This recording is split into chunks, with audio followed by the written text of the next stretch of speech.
પોઈચો હોય છે તેને ડાબા હાથના પોઈચા વડે મૂકી અને એક અંકોડો બનાવવાનો છે. આ રીતે લોક કરવાનો છે હાથને અને હાથ સીધા રાખવાના છે.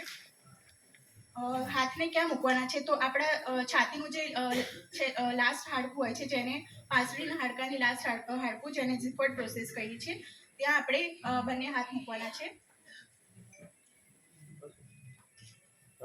કોણી આપણે એન્શ્યોર કરવાનું છે કે કોણીનો ભાગ અને ખભો એક જ લાઈનમાં હોય, અહીં બતાવ્યું છે એ પ્રમાણે, અને હાથની આંગળીઓ અને આપણો હાથ સીધા રહેવા જોઈએ.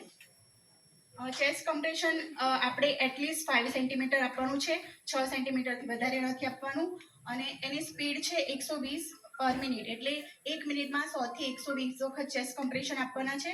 અને તે દરમિયાન આપણો હાથ છાતીના ભાગ જોડે અડેલો રહેવો જોઈએ, વચ્ચે હાથ ઊંચકવાનો નથી, અને 2 કમ્પ્રેશન વચ્ચે છાતીને પૂરેપૂરી ફૂલવા દેવાનો પ્રયત્ન કરવાનો છે. એ રીતે આપણે એક સાઈડમાં 30 કમ્પ્રેશન આપવાનું છે, જેને એક સાયકલ કહેવામાં આવે છે. ચેસ્ટ કમ્પ્રેશન આપતી વખતે આપણે મોટેથી 1 2 3 4 એવું બોલવાનું છે, જેથી કરીને સામેવાળા માણસને બી ખબર પડે કે એક સાયકલ પૂરી થઈ ગઈ છે.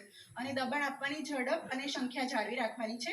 અને જો આપણી જોડે બીજા મદદ કરતા હોય તો આપણને થાક લાગે તો આપણે બીજા માણસને પણ કહી શકીએ છીએ મદદ માટે.